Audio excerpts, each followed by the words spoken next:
everyone can see my screen. Um, we're going to start here soon. I know more people are filing in, but I'll just go ahead and get us started and get moving. My name's Emily. I'm calling in from Kenya right now. I am the co-founder of a for-profit sanitation company here in Kenya called Sanovation. And today, very clearly from the title, we're going to be talking about women and wash.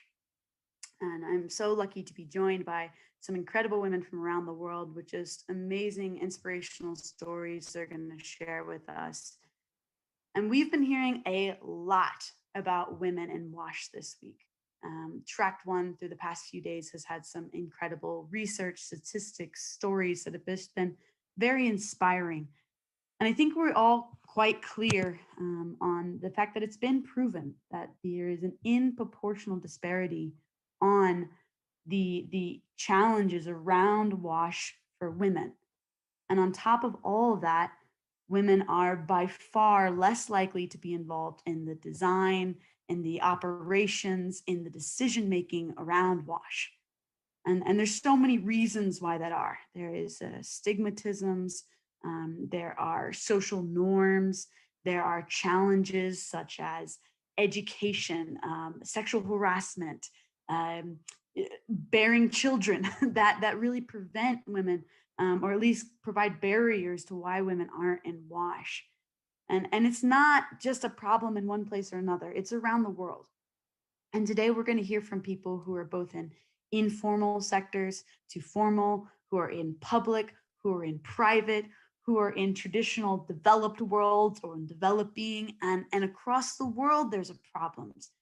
Recently, the World Bank did a study where they analyzed utilities, WASH, the water and sanitation utilities from around the world. And they found that there was 20%, 1 in 5 of the employees of utilities from around the world were women. That is less than 20% were women, which is a big problem. And more than that, out of all the utilities they surveyed, that it was actually 32% of the utilities had 0 women in either a technical or managerial role. And this is a huge problem. And we're going to talk a little bit about the challenges today. But we're going to first hear from Kavita, who's going to give us a story of really what she's seen of challenges on the ground. But then we are also going to break out into breakout sessions and hear from each of you, because I think all of us have seen a little bit of these challenges of women in WASH. And then we don't just want to stay on the challenges. I think it's very easy to recognize the problem. What we're going to focus on today is what are the solutions? What's actually working around the world of actually improving the status and the equity of women in WASH? And so we've got 8 incredible speakers today. And so you'll see them. Each of us will talk a little bit about what we're doing to improve women in WASH. And so myself, you're going to hear from Kavita in just a second. We have Charlotte, who's in Kenya, Allison, who's coming from Australia, Sunitra, who's been working in Nepal, Ava, who's been working really in Kenya, but across with the Pan-African group. We will hear from Deepa, we will hear from Margaret. It is going to be a great lineup, and I'm excited about a chance to share with everyone. It will be fast, and we will have breakout groups, so everyone please be prepared to speak up. We want to hear from each of you. And beyond all that, we are going to be using Slido today. So if you've never used Slido, it's a great place to start, and this will help us just understand who's all on the call. So right now, grab another tab on your computer or pull out your phone and use this QRL code right here that you see on the screen, or just go to slido.com and enter hashtag #WomenWash, just as you see here. And we're gonna have a few questions just so I understand in the room. So go ahead and do that now. It's open, it's launched. So please jump in on Slido and start answering this first question. And what we want to know is, where did the majority of you and your FSM work happen? And so come here, I'm using the standard STG breakdown of different groups of countries. So please go ahead. Oh, nice. We've got lots of Africa coming in. We've got Central, Southern Asia. Keep them coming. That's great. We got people who mix all over the world. Love to see that. Keep them coming in. We'll see the answers live as they come in. So glad to have some Oceania. Need more representation there. Great. We've got 12. Let me give a few more minutes. Please, again, go ahead and pull up Slido because we are going to have a few questions here. So help me out.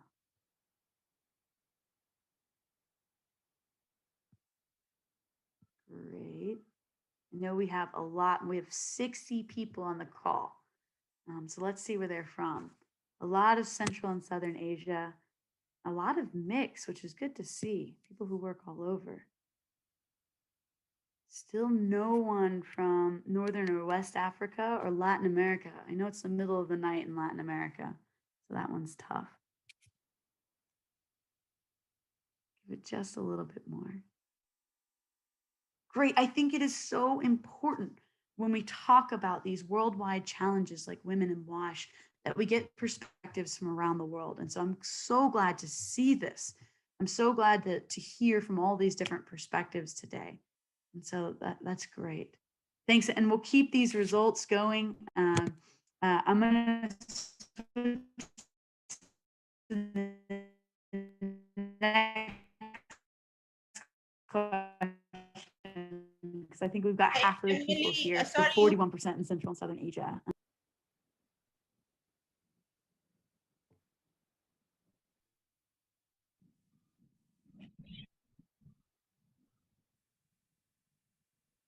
Can you hear me, Kavita, or is my internet going? Emily, you broke up in the middle, but you're okay now. Okay, good. Problem when you're using your phone is when people try to call you, your internet drops, so apologies there. Great, I'm just glad that we have a good representation. Let's move on to the next question. It's also good for us to see who is here, who's joining us here as far as gender that you represent. And of course, I expect lots of female, but it would be great. So the more men that we can bring into this conversation, the better. So please just whatever you identify as, let's see that breakdown. So we've got 30 responses already with 84% female. So there are definitely a lot of women with us today, which I love. And this is definitely, your sweet spot. I think a challenge I want to give all of us is how do we bring more men into this discussion? But that's great. So thank you for the men who've joined us. We really, really appreciate that. So let's go into our third and last question for right now is when you consider how you work in WASH, what professional category do you put yourself in? And I think this is really helpful just to understand the hat that people wear as they address these questions is, are you coming from the public sector? Are you working with the government? Are you private sector? I myself am not answering this, but I'm private sector. Do we have any frontline workers on the call today? It's just what I love to hear. It looks like frontline work there, I guess. Great. Go ahead and keep filling those in. It's really, really helpful.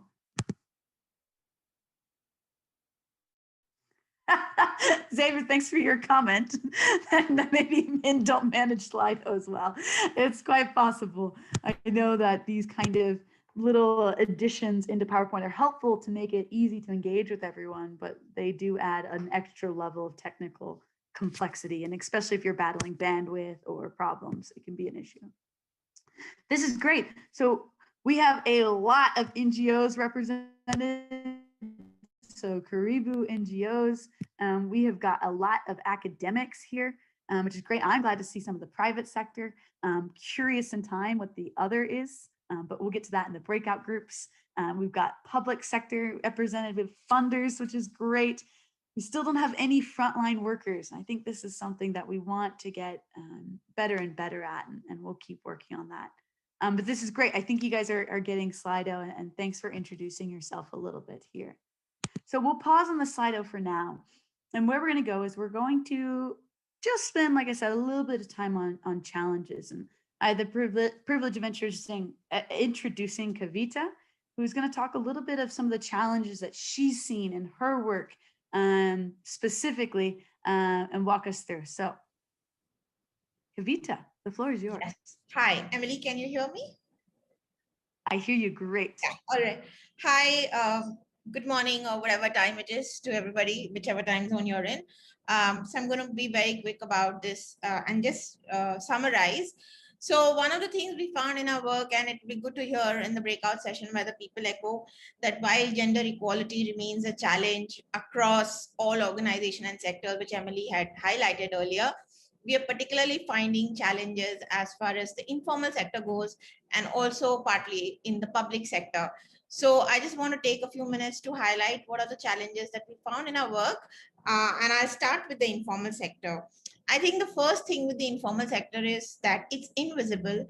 And when we started mapping across the full chain of sanitation, which is what we're working on a project in FSM, we've identified more than 20 types of professionals, men and women. So there's sanitation workers, there's desludging operators, there are FSTP plant operators, there are CTPT management groups. So there are lots of them, and I think it's very important to name them and recognize them.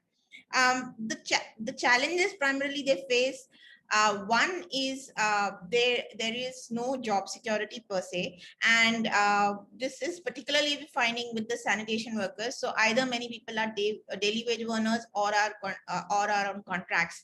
And what we are finding is that many of the people, sanitation workers especially, were on the payroll of urban local bodies, but which is changing in parts of India, and I'm sure in other countries, from what I understand from other colleagues, and becoming more informal, more contractual. And we need more evidence on this, but the more informal the things are, the higher is the percentage of women in the workforce, and the formal ones goes to men. Second is generally lack of social protection. Again, I think this is something we are more familiar with. It's not a thing by any chance limited to either only to sanitation workers or broadly speaking, informal workers. It is also not something that only women face. I understand that, but there is again increasing evidence that women-headed households find it much more difficult to access social protection, and it's a huge problem.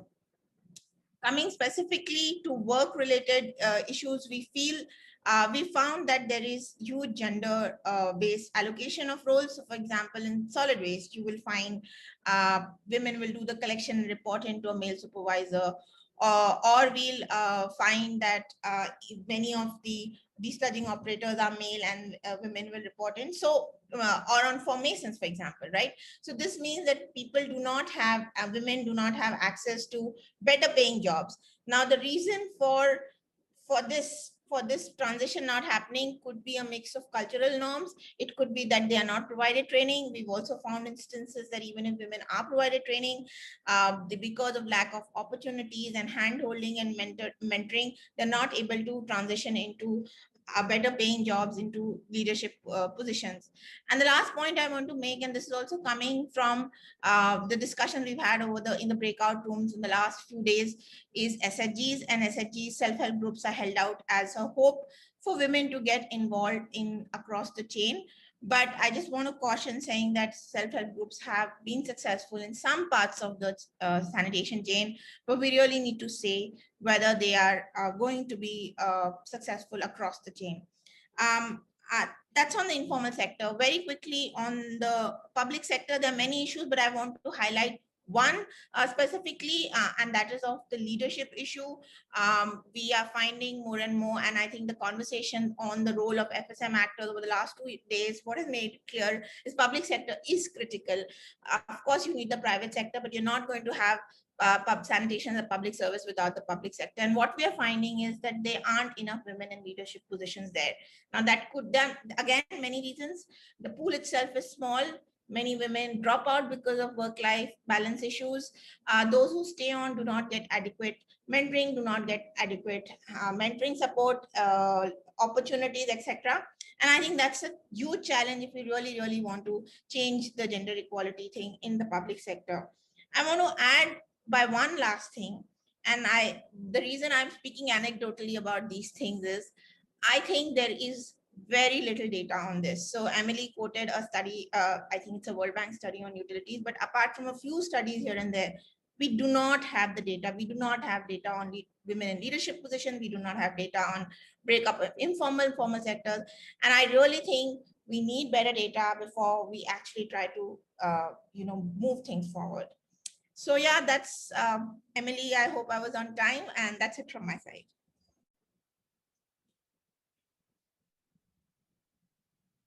Kavita, that's perfect.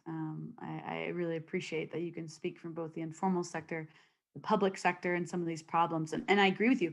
The data is hard to find. It is really, really hard to find out there, which is great. And I think very similar, I think, to WASH in general, is that we know the impacts inherently, but they're hard to quantify, right? And WASH tends to be the same way. Sanitation constantly is hard to prove.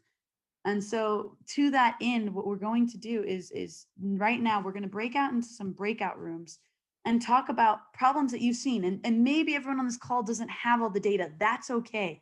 We want this to be, like I said, it's more of an inherent, right? And you know the problems, whether or not you can quantify them. So we're going to break out in some groups right now. So you'll be divided. There'll be some of our speakers on each of the calls. And we want to hear from you in whatever country you're in or work in, whatever way that you engage WASH, whether it's been your own personal stories or things that you've seen or things you've heard. We want to know is what are those challenges that you've experienced for gender disparities in WASH? And furthermore is what do you think are some of the biggest barriers to women being involved in WASH? We've talked about a few, but what are those challenges and what's causing some of those challenges? So we're going to take about 15 minutes right now to break out in our breakout groups and have a chat. So take 15 minutes. Please, I encourage you, turn on your video, turn on your audio, engage. This is where we actually get to hear people's stories.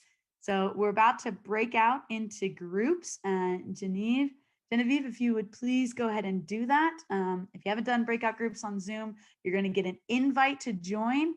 Click join and we'll have 15 minutes and then we'll come back to the room. So please go ahead and click that join button. I see people leaving. Go ahead. Thank you all. You're getting it. This is a very intelligent group of people. You're doing wonderful.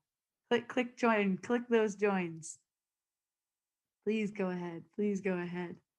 I think people are getting there. All right, I'm going to join too. I'll talk to you guys in about 15 minutes. Emily, you're muted. You're on mute. Thanks, guys. Someday I'll figure it out. I hope everyone had as great discussions as we had in our room. Let's take a few minutes just to kind of share. I think each breakout room had a number. And so let's first go to room number 1. I'm not sure who was in that room, but just a quick, what were some of the interesting stories that you heard? Great. Allison, why don't you go ahead and tell us? Yeah, sure. Sorry, it bounced me out of the system, so I had to come back in.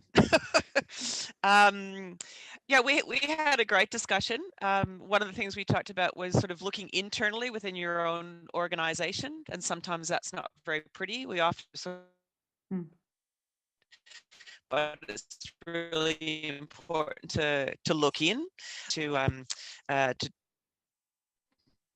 look at.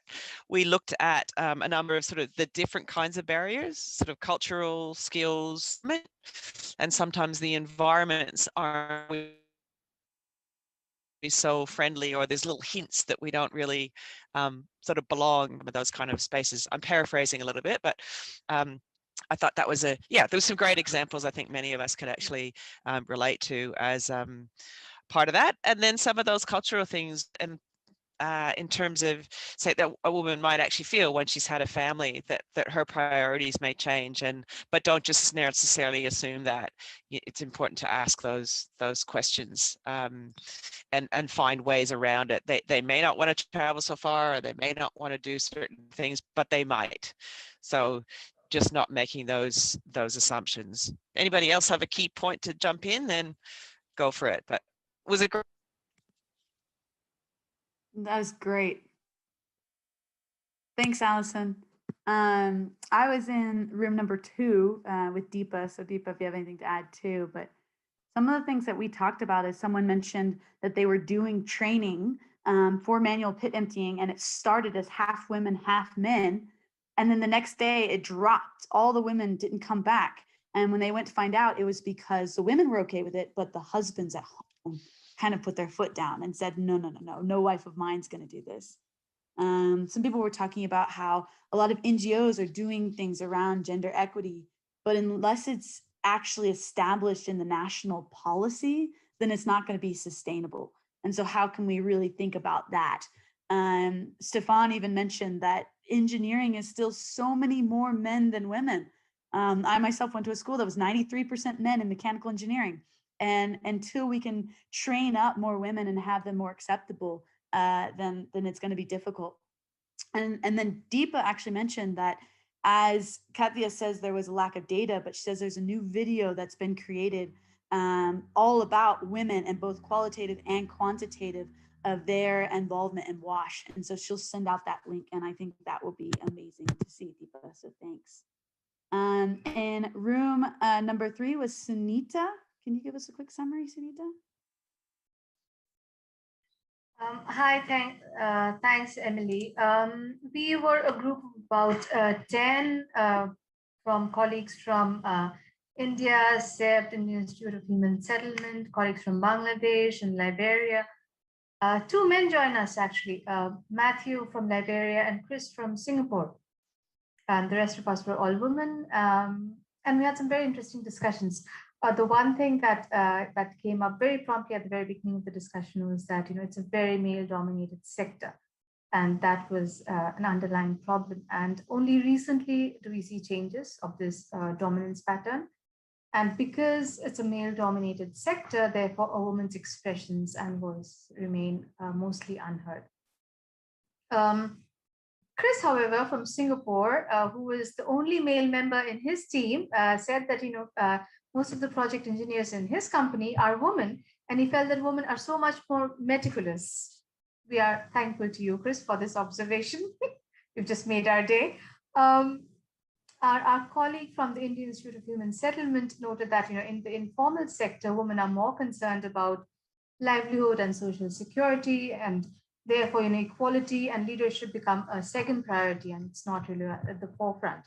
And unless you have the mind space and you have the social security to be able to think about leadership and equality, not much is going to change. And that the public sector also needs to prioritize women's leadership. Our friend from Bangladesh noted that in the municipality offices, you don't see much women, but when you go down to the worker level, so to say, you do see a lot more women there. Matthew from Liberia had some very interesting experiences, and I hope we have time later in the day to discuss them about, how there are not many women in WASH, but then they're working with, women entrepreneurs to see that, more women come to the front and are capacitated. That's a summary of my group. Emily, thanks, Sunita. So next in room 4 was Katya. Katya, can you go ahead and give us a quick summary? Yeah, hi. For our room, Sandhya is going to report. Sandhya, over to you. Yeah, sure. Hello, everybody. Just a quick briefing of what we really discussed. It was an interesting discussion. But before I come out with the points that our colleagues made, one request was that we need more male panelists going forward in these kind of discussions. Because as I see, even other groups had just maybe 1 or 2 men on the panel, on the discussion group. So I think we need more men coming out and discussing these issues. It just suddenly becomes very woman-centric when we speak of gender inclusion, and that's really not a great thing. So quickly to cover up the key issues that came up from our discussion is some things like, employment on contract basis, which sort of deters people from coming forward and participating in the workforce. We all agree that there's a low participation of women in this sector, especially while it might be quite disintegrated across various kinds of services, whether it is in terms of design and consulting, whether it's in terms of planning, implementation on ground, operations. So you see a different, a lot of variations, but generally workforce on ground, when you observe that. Hello? Am I audible? Go ahead, keep going, yeah. Sorry, yeah, I thought I heard someone saying something. One important aspect that came ahead was the concept of safety at workplace, which we have been actually, this discussion is repeating in a couple of the sessions that we have been attending. And that's a huge gap. If addressed, I think we can see a lot more women participating in this sector, because women have broken many glass ceilings in other segments, like as Satish was mentioning, in media, we usually assume that journalists would usually be men, but now you see a lot of women journalists also working on ground. Next was in terms of reflecting the political landscape, which is what also sort of translate into the number of women working in the sector. We feel that if there is more of political leadership in the form of women who would stand for the cause of women, you'll see many more women coming up and working in the sector. One more thing, which I would not repeat too much in detail, was about engineering being considered a male dominant segment and seeing fewer engineers. And many of us have faced that, that issue being engineers ourselves. But yes, today you do see a lot of women participating in the engineering segment. Of course, there was one point that said that there are opportunities when you put out job profiles for engineers. You see more men coming ahead and participating and showing interest. So maybe that's something that could be called an issue. We also saw the opportunities laid out in front of us, and we feel that many organizations are consciously taking up this this issue of gender equality through their recruitment in the first place. So that is a positive step ahead. There are a lot of capacity building initiatives happening, a lot of gender sensitization workshops happening across board. And this we feel is very important, because this could be an issue which is been accepted, acknowledged for years, but people haven't been talking out. But now we see more women and also some men, which I hope the numbers increase going forward. Even men are coming forward and acknowledging and talking about this. Sensitizing the male force on gender inclusion, we felt was a critical thing and a good opportunity that we see today. And I guess that's about it. But one more thing we saw is that reservation of, I mean, I raised that point at the end, maybe we couldn't discuss too much in detail in terms of having reservation set for women in a way of motivating them. Maybe that could be one way of getting more women to come forward and participate in the segment. So Kavita and Chris and others, if you feel I've missed out anything, please do add up. Thank you. That's great. Thank you. Thank you for that detailed report. I'm going to quickly, for time, jump to the next room. Eva, you were in room 4. Can you give us a summary? Room 5, sorry.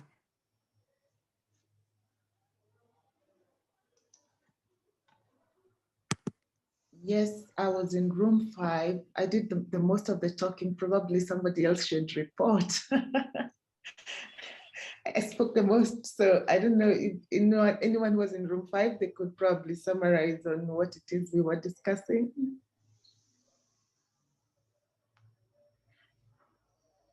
Yeah, Yeah. yeah, this is Dr. Shraddha from Vishwakarma University. So we were in team 5. We were started with, I guess, a little late. I guess 8 members were there, and I do not know, maybe because of network, we left with 6.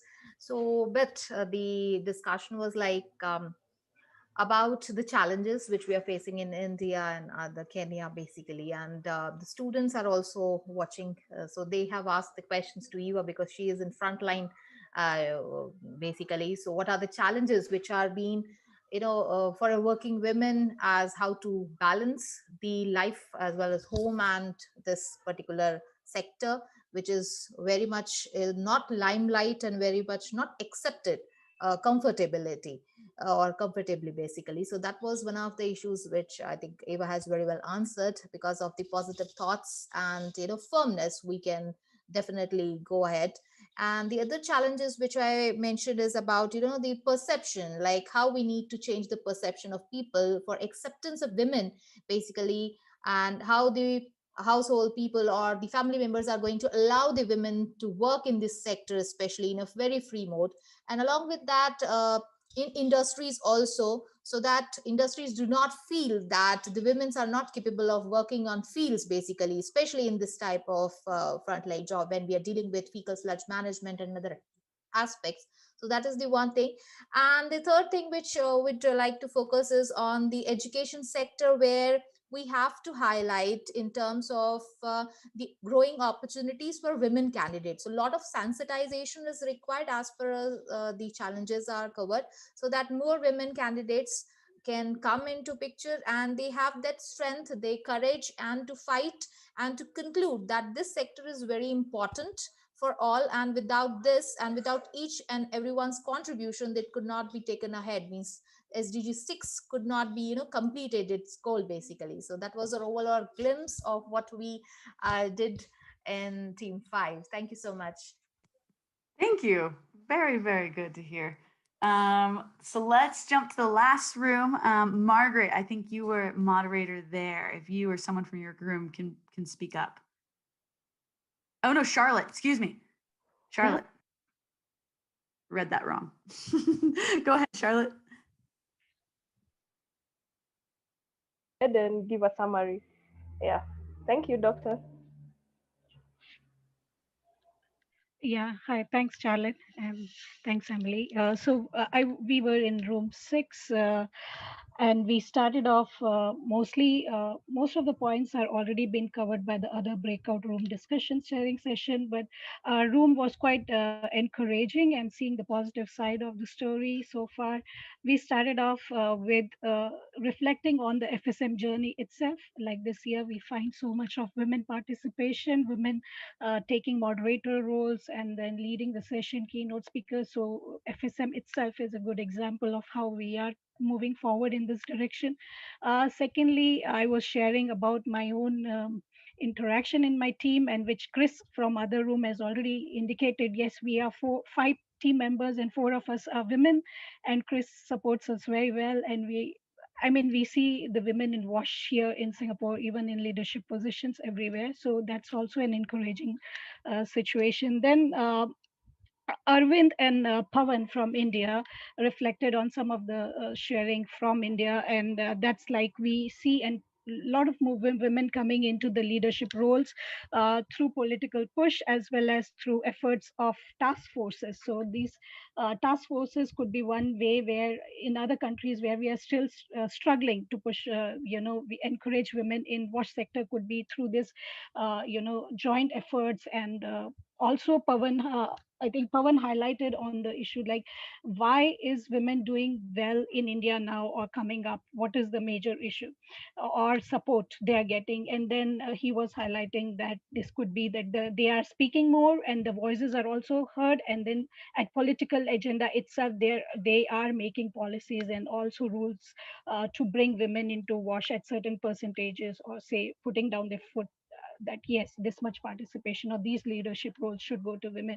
So these are the efforts where women can be brought or encouraged more to be able to be there leading in WASH, all stages of the WASH sector. And Sarah from Kenya said that it's encouraging, but we have a lot more to do, and especially like the engineering part and the technical roles. And we can see it from the PPE available from men versus women in PPE stores. So these were some points which highlighted that yes, we are doing good, but we have a long way to go. And academia and encouraging younger generation through these successful stories and sharing through such conferences and more programs would be another way to go forward.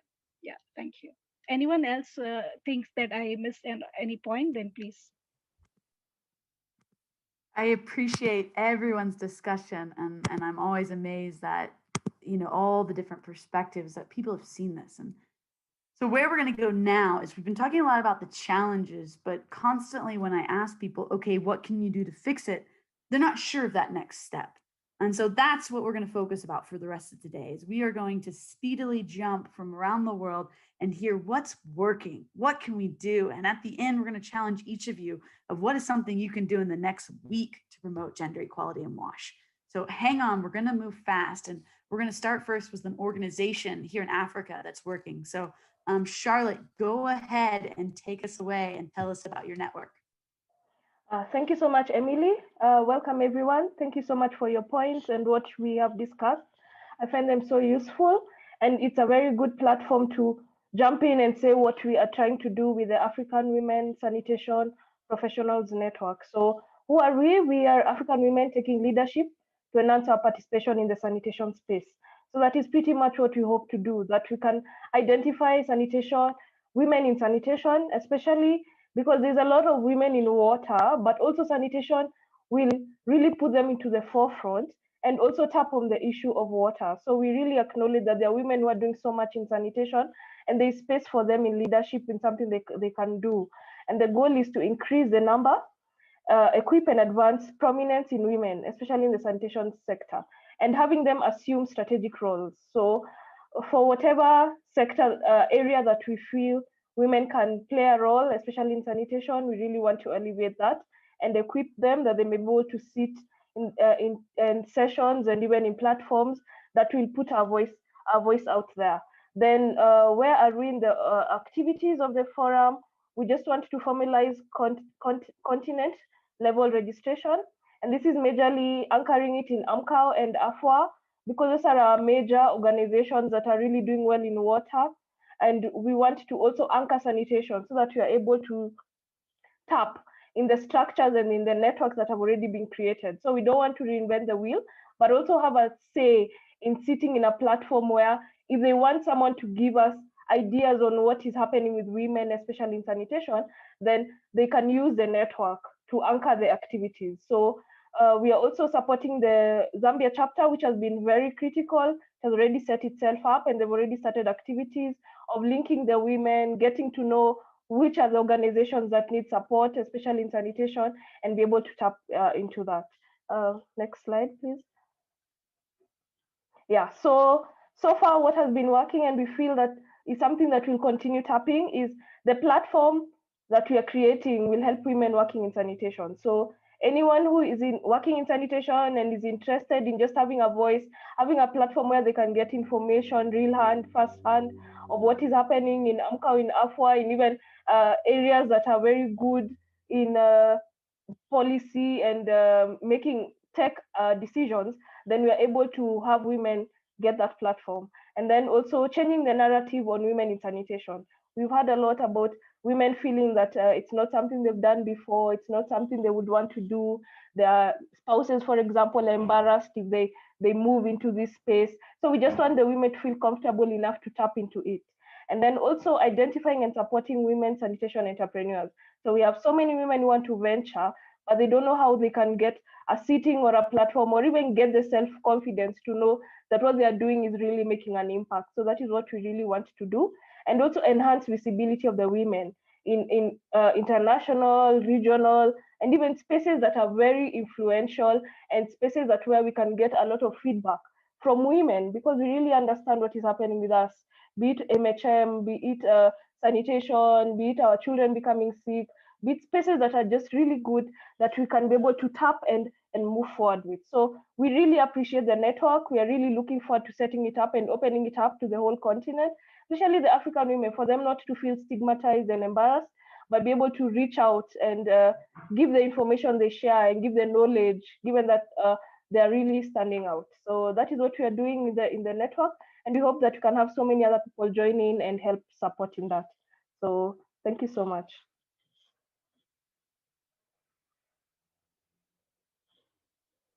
Yeah, those are the contacts. If you ever need to reach out, yes. Thanks, Charlotte. Appreciate it. Yeah. I'm going to take a minute to talk about another women WASH network. And so we call ourselves the Women in Water and Sanitation Network, WWSN. And similar to African's Sanitation Professional Network is we are linking women who work in WASH from around the world. And our network was actually established at FSMA 5. And it really just came from a bunch of women in the sector who were feeling the difficulties of being a woman of WASH, of feeling the burden of both just the numbers and the fights. I was pulling up my notes here. And right now we have over 500 women from around the world who are joined via a LinkedIn group. And we have regular meetings right now, they've been virtual of growing these women connections. And so you'll see some of these pictures, before COVID. This was at FSM5, at the the World Water Conference in Stockholm. And so there's been a lot of different, just kind of creating those linkages. And what are we about? So we're about establishing a global community for women, for networking and professional development. We really want to work towards a safe and gender sensitive work environment, and really about increasing the visibility of female professionals. And so how are we doing that? So one is just this global community of being able to learn from each other, whether that's, networks offer passing of jobs, opportunities, of educational potential. So just creating that international network.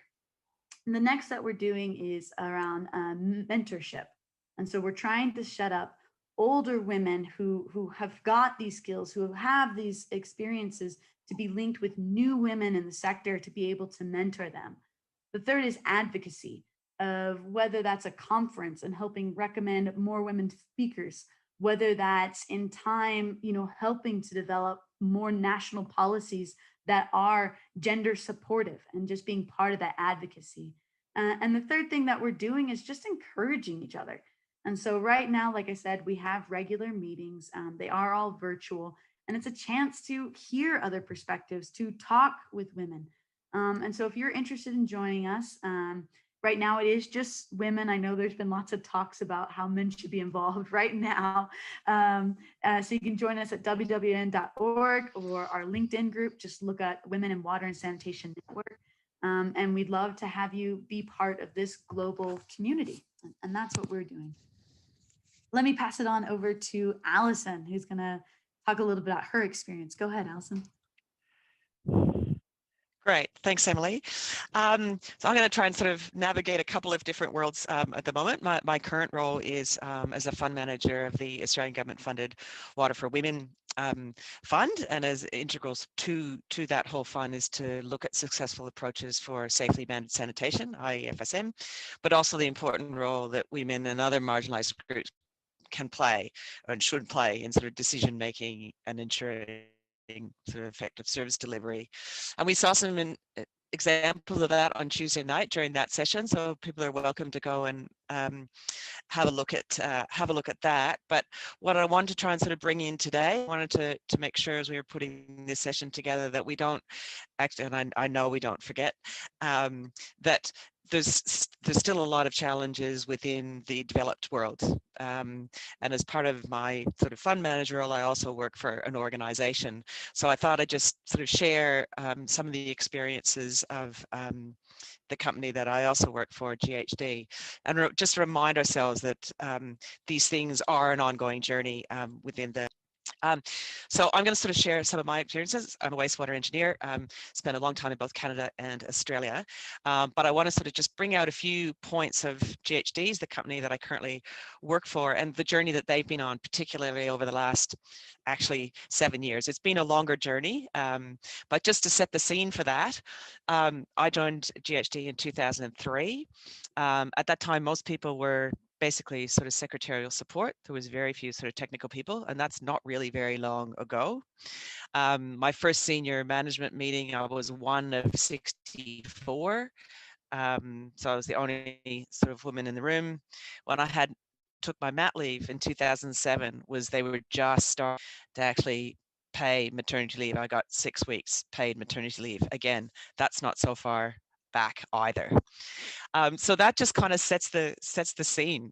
We're still dealing with all those issues today, and by no means are we there yet, but just some of the things that GHD started to put in place that might be useful examples for others. So 2014, the board sort of looked at where they were at. They weren't necessarily happy with where they were at in terms of gender parity, and we discussed some of those issues in our breakout group. So one of the things they did was they established a group called WING, sort of Women in GHD, and that provided a forum, one, networking, similar to what the other two examples we've heard, sort of within the organization, but it does also provide that forum to engage with men as part of that as well. And part of the commitment was also looking looking at how do we foster that safe working environment and shift the dialogue. I think one of the senior well, we can develop a policy, but a policy is only as good as how you put it into action. So it's much more about changing the conversation, changing the behavior, and creating action. So sort of jumping forward, sort of present, is a very rapid forward. We have, as one of these little slides, in 1516, 5% of the men in the organization would take parental leave, and now it's over 40%. So that's just an example of that cultural change where a lot of the men in the organization really want to take that time with their families as well. And we now sort of produce an inclusion and diversity report that looks at gender and the issues associated with that, but that's been really central to actually expanding that out to look at cultural things, Indigenous, LGBTI. So it's developed beyond that, and I know there's some emerging things or research coming out now that's saying when you expand it out, sometimes you lose the gender piece. But I think one of the areas that GHD has been exploring is that intersectionality and the richness. If you actually look at women, culture, and you bring all those different things actually together. So some of the examples of what's been done is having some of those conversations at senior leader level, putting on a seminar on unconscious bias and having that sort of amongst staff. Water for Women, they've also seen that as a bit of an opportunity to share some of the things that we're learning in the countries where we're working, and how can we actually draw that forward. So our gender advisor and myself spoke to the GHD Global Diversity Council and sharing some of the experiences that we had. We've had a recent, one of our project managers helped do some investigative work in MHH, and her project management group is now interested in actually hearing what she actually discovered as part of that research. So we have a bunch of engineers and project managers, largely, well, it'll be a mix of male and female, but those male groups actually being quite open to talking about menstrual hygiene in the workplace. I think that's a big step forward. So like I said, it's not, we've still got a journey to go, and as I was talking to people in preparing for this, that was very much emphasized to me. We know we are a part of a journey. We have the humility to understand that we still need to learn and grow, but they're reflecting on the things that have helped them to get to this point. Is that strong leadership, but also combined with the people and the community in which we're actually working, making sure you've got those policies, but much more importantly, creating those opportunities for dialogue. So that's just a few examples that I just wanted to share today. Happy to answer any questions, but as we said, it's really important to recognize that we all are on this journey of just looking at the chats. It's about framing the conversation so people don't actually feel defensive. We're all in this together, and how do we actually take that forward? So this is just one example, and I'm sure there's many from around the world, but it was one that I had experience with myself, and I'll stop there. Thanks, Alison. It's great to also hear the perspective from a private and very formal kind of operations there. So thanks for sharing. We're going to jump now to Sunitra to hear a little bit about her story. So Sunitra, please go ahead. And guys, I'm loving the chat conversation. Keep it going on this side. It's great. Sunitra, to you. Thanks, Emily. Thanks for this opportunity. And I want to start out by saying, I'm from India, and from a country where most families want their children to become either doctors or engineers. I, however, was the black sheep of the family, and and I wanted to do something different. And at a very young age, all I wanted to do was to change lives and touch lives. I started working on WASH in 2008, and soon realized that the problems of WASH are as much or even more perhaps social than an engineering problem. And that's where I really found my calling, so to say. My work on WASH in India and with SNB in Cambodia and Nepal have made me realize that, that taking poo to the loo, so to say, is only but half the solution. And there remains a much larger social problem of sanitation, one that is absolutely riddled with stigmatization and discrimination against women. An example of this discrimination is the practice, of course, of manual scavenging in Asia, particularly, something you see in India and also in Nepal. And as SNB Nepal's work in urban sanitation across 4 provinces shows that, and we've just recently concluded a midterm survey, and that really shows us that, how little attention is accorded to occupational health and safety of such service providers, be it manual or mechanical service providers. When we come to India, of course, there are laws. There are laws that prohibit people from hiring manual scavengers to remove excreta, clean septic tanks, and sewers. But the practice, as all of us know, that still continues. And what most of us don't necessarily realize is that many manual scavengers are women. And the daily humiliation and the health hazards and the lifelong neglect that they're subjected to is absolutely excruciating. And the one thing when we talk about women as a generalized group of women is to realize that, there are subgroups of women, because when women are manual scavengers in India, they belong to a subsection of the Dalit group, the underprivileged group. And there lies a double problem, so to say. And there clearly, lack of an estimate in the number of women who are engaged in manual scavenging in India. And therefore, we have a limited understanding of the extent of their engagement in the practice and their related vulnerabilities. Of course, much has changed with mechanization. Many of these women have found other work in India now. However, the daunting challenges of the lack of, a viable alternative source of income, the social discrimination, belonging to a Dalit group, the illiteracy and poor health, those linger, and they linger for generations, because manual scavenging is generational. A child of a manual scavenger for the social stigma and the lack of opportunities will again become a manual scavenger, or perhaps even a mechanical service provider, but remain in that profession broadly. Coming to the solutions. Now, India has a law that prohibits scavenging through the prohibition of manual scavengers and their Rehabilitation Act of 2013 and a few orders from the Supreme Court. However, there are state level institutions that have been set up, and the state counterparts and district authorities to implement these. And there are programs, of course, like self-employment schemes for rehabilitation of scavengers. But if you see the budget utilization, you see that it is much less than the allocation, which clearly implicates that there's an implementation gap, right? Now, there are, of course, other national level policy initiatives that have shown a commitment to this cause, and there's a proposed interministerial action plan. But women remain a blind spot in these schemes, because the focus of such schemes often is on the safety of sewers and septic tank cleaners. And the manual scavenging women tend to be scavengers who are cleaning the unsanitary dry pits.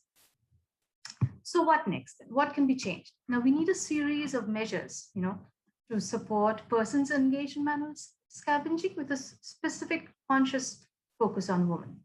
At SNB, we started addressing the demand side of this in Cambodia with on-site solutions.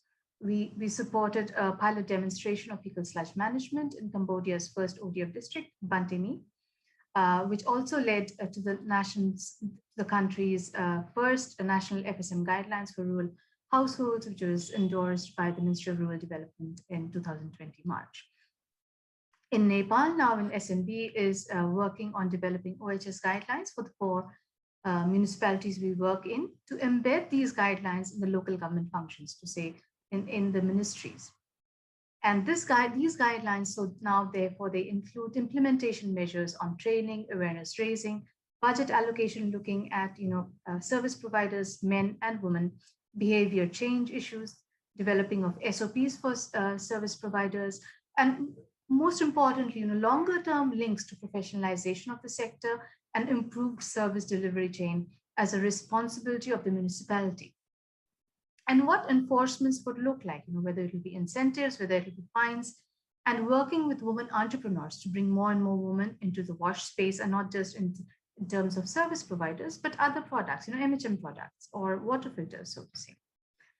In India, then, first, the guidelines that exist, they need to be revised to include specific schemes, plans, targets, and budgets. Most importantly, budgets and indicators for all categories of work that come under definition of manual scavenging. And this might be the only real way of ensuring that women engaged in manual scavenging of dry toilets are prioritized and covered by such schemes. Second, I think all the declarations and submissions that have been made in the past to claim that, that their area is free of manual scavenging, quite frankly, ought to be declared null and void. And a fresh identification of specific categories that have been left out needs to be mandated with specific instructions to include women currently or previously engaged in manual cleaning of toilets. And we need, a mandate of these administrations to set up perhaps camps to ensure the enrollment of all these women and their families under the government schemes to support manual scavengers, as well as other programs around health, education, nutrition, social welfare, employment, livelihood, and others. Sorry, I'm also getting a Teams message from my boss in SNB Nepal. What we also need, is of women currently or previously engaged in manual scavenging to ensure that they are part of the National Urban and Rural Mission livelihood. Inclusion in these schemes, usually recommend that the existing mandate, which ensures that at least 10% of the persons covered under SHGs and other initiatives are for the urban vulnerable.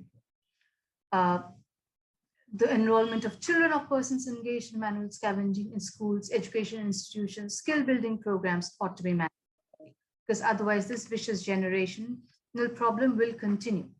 And this, what we need to do is to break this intergenerational cycle of inhuman work and oppression. Finally, we need special financial incentives to be provided to households with dry toilets, wherever they are present, to convert them to sanitary toilets. To conclude, I will say that I have seen, despite the problems and despite the vulnerabilities, I have seen women who have turned their lives and turned their burdens into a business. They've ventured into the business of cleaning of septic tanks by operating vacuum trucks. Some have gone a step further and own their own vacuum trucks, like Sita Gautam in Surkhet Municipality, Nepal, whose picture you're seeing now, who owns a vacuum truck and has been operating this truck herself since 2020. While their numbers are few, but I can only hope that their tribe will grow and pull more women out of their traditional inhuman occupation. Thank you for this opportunity to share my thoughts. Thanks, Anita, for some great insights from India. Appreciate that. We're going to move quickly, like I said, jumping to Kenya as we talk about emptiers. Eva, please tell us about women emptiers here in Kenya. Thank you very much, Emily. Emptiers in Kenya. I think I started my business out of a challenge and out of lack of business, out of work. I could not get work. So there's this school in Kenya, one of these big schools, a boys' school in Kenya, and the toilets were really bad. The condition was pathetic.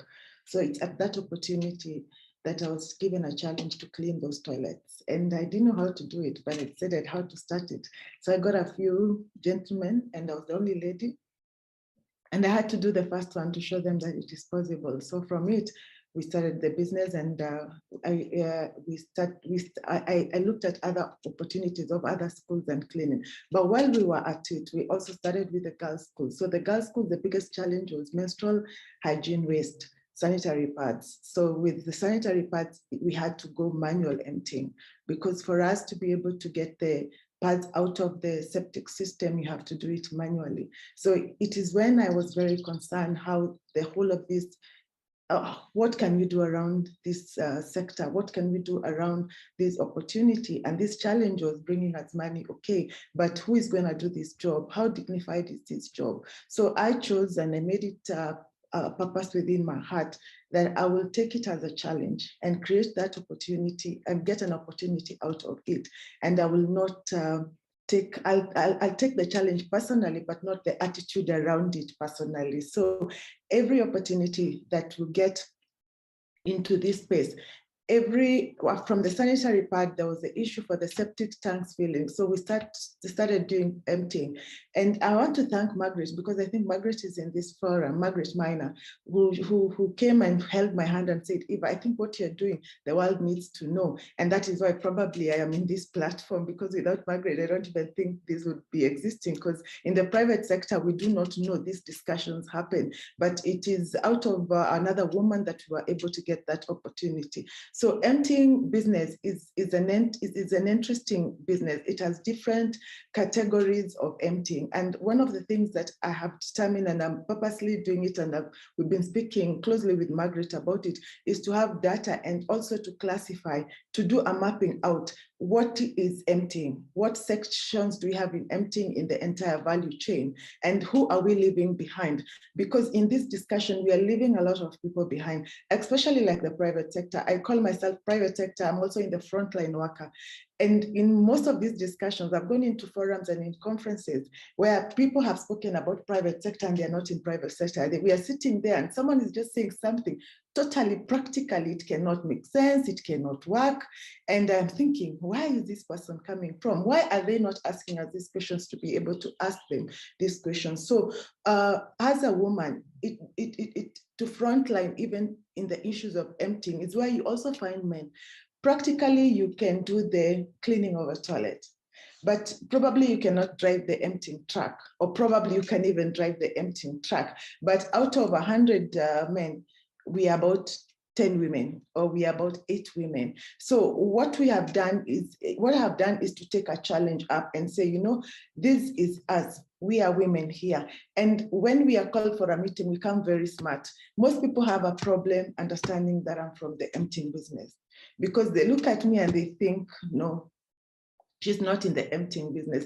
And anytime that happens, I am happy, because I say, you've gotten our attention. We are trying to say that this job can be dignified. This job can be structured enough, up to the informal settlement. People, young women and men can own businesses in emptying and still look good, because that is what business is all about, looking good at the end after you finish doing your work.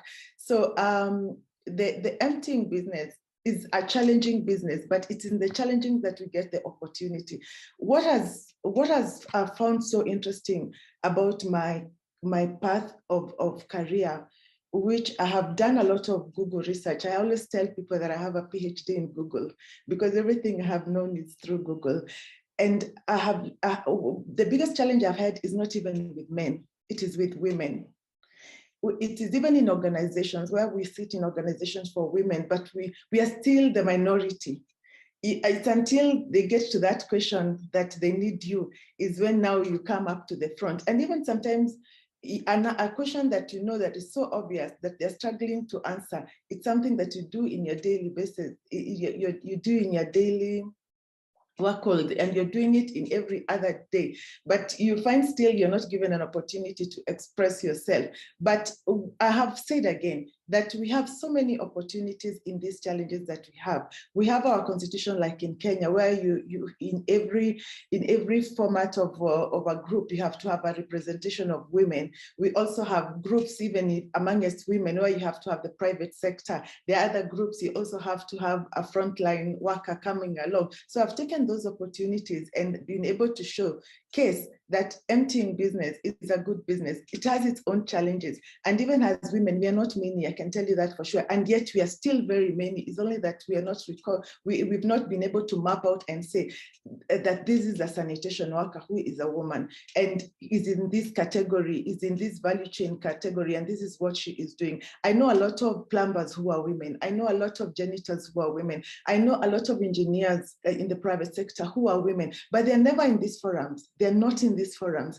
And anytime I tell them to come in this forum, the first thing they ask me, I know we don't want those attitudes, we don't want a negative vibe, you know, it's really, and then also we in business, our time is we have to negotiate making money and pleasing a client and having all these discussions. Probably it's a waste of time, but I've always try to emphasize and tell them, come, let's join this platform, because it's joining in this platform that we are able to get an opportunity to speak.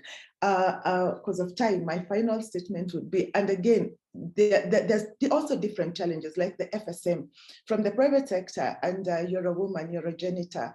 We saw that in the frontline workers, there were no such people. The registration fee how are they able to pay like a registration fee of 30,000, of that's about $300 US, and probably they have a lot of things that they can contribute, but how are they able to pay this? Who is going to take care of this? They feel like, okay, with the $300, I can improve my company, I can improve my work, I can buy this equipment. So instead of having a discussion of, I don't even know where it would end up. So probably what I would say, even to this forum, is that when we are dealing with frontline workers, when we are dealing with the private sector, they have their own special challenges, and especially for us women, because we have a lot of issues and we have a lot of things to balance out. It's for consideration when you're even having this planning of these meetings. Where is the private sector coming from? As a woman, where is she coming from? Is she able to afford this fee? And probably I could afford, but are my priorities set to that platform, or would that money be of more value than sitting it in the platform? Probably it would be, but I do not have that knowledge. So my parting shot would be, personally as Eva, I have decided to, any challenge that comes my way as a woman in this sanitation sector, I have decided to turn it into an opportunity, and also to mentor others to have the same understanding in any capacity that I could. Thank you. That's amazing, Eva. And just a note for everyone, I think as we talk about things we're passionate about, we all speak more. So note, we will go a little bit longer than the allotted 90 minutes. I hope you guys can stay with us because there continues to be some great presentations.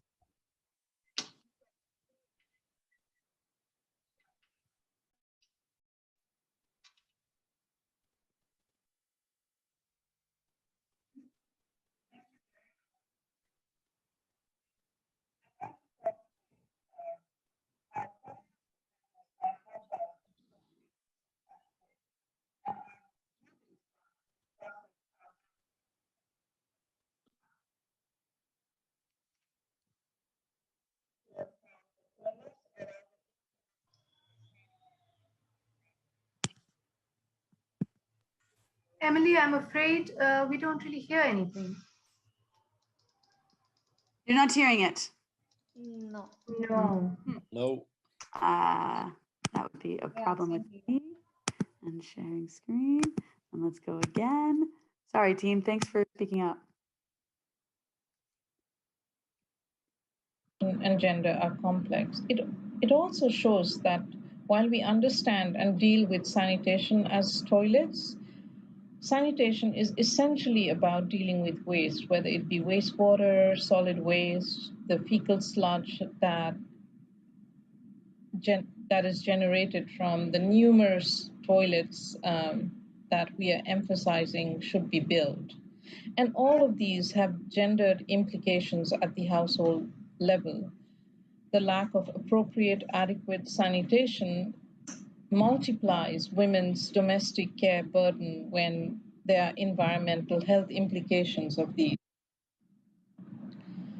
So it is no surprise that it is increasingly recognized that the sanitation sector can and should clean up gender inequality. So I build from this argument by saying that the very innovative and interesting work that is happening around expanding thinking around the sanitation economy requires a reflection on how do we integrate gender and inclusion into such technological innovations. So this work by the Toilet Board really shows how functional access to toilets is very much an impact of economies around the toilet use, economies around access, information, data, and also innovations around what happens and how we deal with the fecal sludge that is derived from these toilets.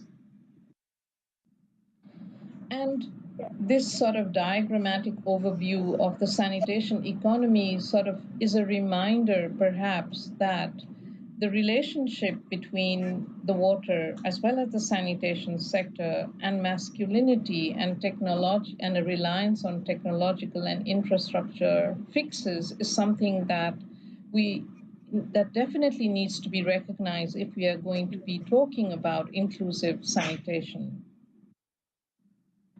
So this sort of thinking drives home the point that addressing gender in sanitation is much more than just fitting in women into the technological design. It's really about fixing the system from a feminist perspective. So what does this mean? So yes, a feminist approach definitely supports the idea of scalar intervention. So yes to going beyond toilets, yes to FSM, but it's also about tackling structural systemic relations of inequality, especially by gender. So essentially, this means revisioning technological innovations on sanitation economy by understanding that when we talk about design, innovation, planning, management, governance, infrastructure, technology, we have to essentially understand and deal with the fact that the playing field is very uneven and the outcomes of sanitation interventions will have significant gendered outcomes.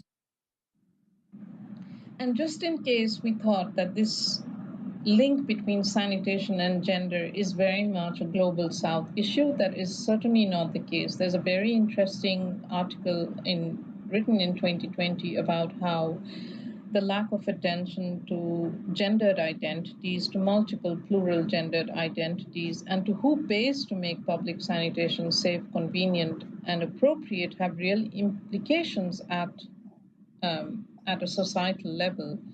And driving home the point that planning, design, technology will really benefit from a more feminist perspective, which is a more holistic approach to understanding difference, divide, inequalities. So if we take this example and translate it to the thinking or rethinking about gender in sanitation, it's about thinking about poor women, toilets, menstrual hygiene, health, safety, but also really rethinking about inclusive design and inclusive feminist leadership in sanitation planning and management. So this very interesting framework provided by Srilata Batliwala on feminist leadership provides some really interesting insights about these 4 pillars that can be looked at, about understanding how leadership, decision-making, and outcomes are about addressing power imbalances and moving the scale towards more shared, more uniform, more collective types of leadership and decision making. Second point is that we need to question what values and what principles guide decisions and actions. We need to also understand that science, research for development solutions, including sanitation interventions, are rarely objective. So really questioning what political ideologies inform these interventions. What is the larger purpose? Is it about sustainable, viable economies only, or is it about inclusion written into the larger design of sustainable, viable economies? And to understand that what happens and what we do is not dissociated from all of the above, that practices converge with power, principle, and politics. So thinking about what might such an approach look like in action, I just want to give you a glimpse of our work, not on sanitation, but on agriculture in the Eastern Gangetic Plains. So the reality of the situation here was that poor and landless farmers, including large numbers of women, lacked the material resources as well as the relational resources to bargain and achieve productive agriculture. On their own, as individuals, this was not going to be possible, or it was going to be incredibly difficult. So the idea evolved, building from other examples of women's collectives that maybe coming together as a collective is a way forward.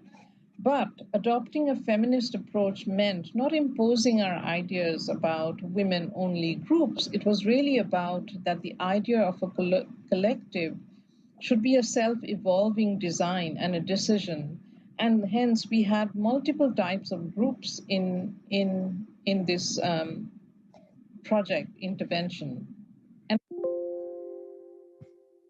And what was very interesting is that providing this flexibility and allowing for more intersectional inequalities to come into play really helped unpack and address gender inequalities.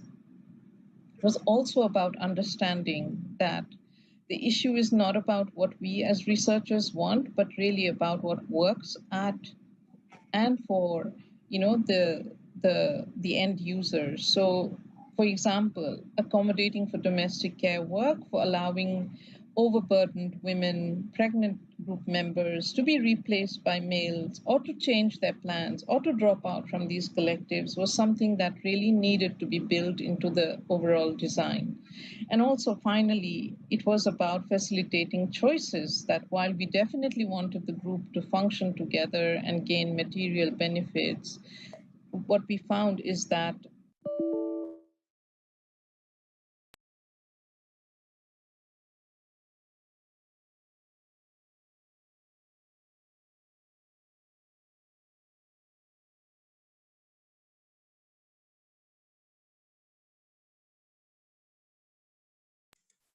I'm afraid we've lost sound at this end again.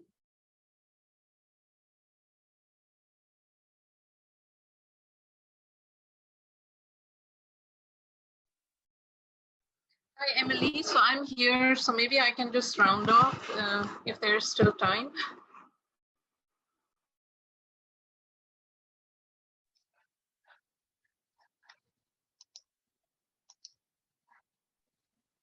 Yeah, I think go deeper and finish off, or at least, yeah, sort of please close it off. Yeah, so it's not left hanging. I think Emily's frozen.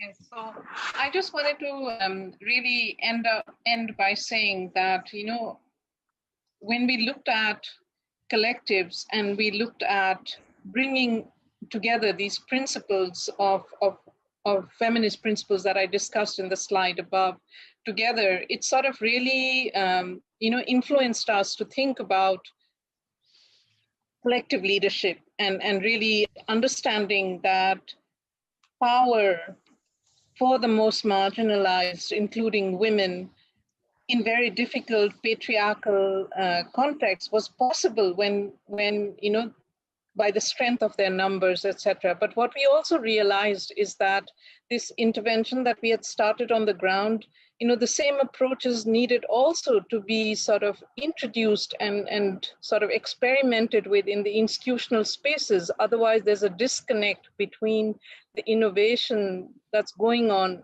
with communities, end users, poor women, and the institutional black box, where, you know, a lot of things are, as we've already discussed, not clearly understood and not clearly acted upon at the moment. So we're bringing these approaches, are learning from agriculture to really also influence our WASH work in Nepal, and also new work around fecal sludge management and the sanitation circular economy that we are doing in a couple of countries with other partners. Thanks so much. My apologies, ladies. My computer completely crashed, so I'm on my phone now. Yeah. But Deepa, thank you so much about bringing in the feminist approach. I think it's fantastic. We're going to jump now to Margaret. Margaret, if you can share your slides directly or just speak. You've already been called out as an incredible inspiration here in Kenya. So go ahead, Margaret. Thank you so much, Emily. If I had the video, I would go to the last slide about the barriers that make women not to progress. But first, I'm Margaret Maina from Kenya. I'm managing director for one of the water utilities. And we are looking at the positive and what we can do now, because we have had all these issues. First, as a woman, due to our biological nature, we have that inequality in the first place. And also there are those societal inequalities.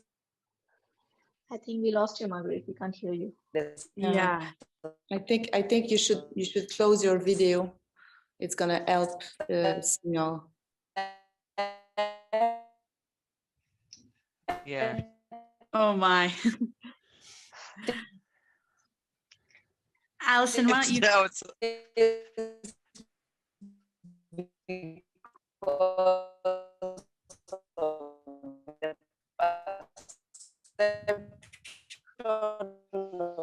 what women can do. Challenges of online discussions. Margaret, can you try and turn your But camera off? we have to cross those barriers now. We have been talking so much about women, but We might have lost her. Allison, why don't we go ahead and jump over to you, and then we'll see if we can get Margaret back in. Okay, sure. So we were going to have a bit of a Q&A, but I think we're going to leave that unless there's any burning questions that somebody wants to actually put in the chat. But I think I'll just sort of, I'm not even going to try and summarize everything that we've just heard. There's been a real sort of rapid fire, rich set of stories, things that are working, things that people are exploring, collective leadership, networks, policy, dialogue, businesses, feminist approaches. There's a whole richness there. But what I'd really like you to actually think about over the next few minutes, since Emily's computer has died, we won't have a Slido. We wanted to try and actually collect those via the Slido. But if people can have a real think, what's really struck you out of all these different presentations, something that you can actually take away, whether it's this week or this month, but what can you actually do to take this forward? It could be anything. It could be talking to a mentor. It could be there's been a fantastic chat along the side too, just making sure that as we have all of these discussions, we don't create an us and them kind of scenario. It is about this whole journey together. It's no one's fault per se, but how do we actually start to have some of those difficult conversations, or just some of those conversations that need to be had. So it might be going and talking to a male colleague that you've never spoken to before and explore what their perspective is. So have a bit of a think. We were going to collect on a Slido, as I said, but maybe what we could do as we go through, if people are happy to share what they would like to do, they could actually put it in the chat. But the idea is that you sort of, you go away from here, you put some of this work into action. As we've said earlier, it's a journey, and we're all on this journey together. So what's the next step that we can all take to go on the next step of our journey? I don't know if Emily, you want to add anything, or whether you can actually send us the Slido. I know you can't link it off your phone, but if there's another way of doing I think we'll just leave with what's most important, yourself, challenge. and have that personal journey. Yeah, exactly. Okay. Yeah. Well, I'm gonna have we got Margaret back? No. Okay. All right. Well, I might hand over to you, Emily, just to say a few closing remarks. But yeah, let's everybody rise to the challenge and see what we can do, and we can come back next year and share what we did and the impact that actually had. Wonderful. Thanks, everyone. Apologies for the technical difficulties here at the end. It is the reality of the world that we live in. But I have so enjoyed the chat conversation, these stories, and I hope each of you is inspired about there are things that we can do. And Allison listed some examples, and there's been great discussion today. So encourage you all to go out and don't leave it here. And let's overcome those barriers and start making a change. So thank you all for joining us today. Thank you to all of our lovely speakers. You are an inspiration. And to everyone who joined us, have a lovely, lovely day.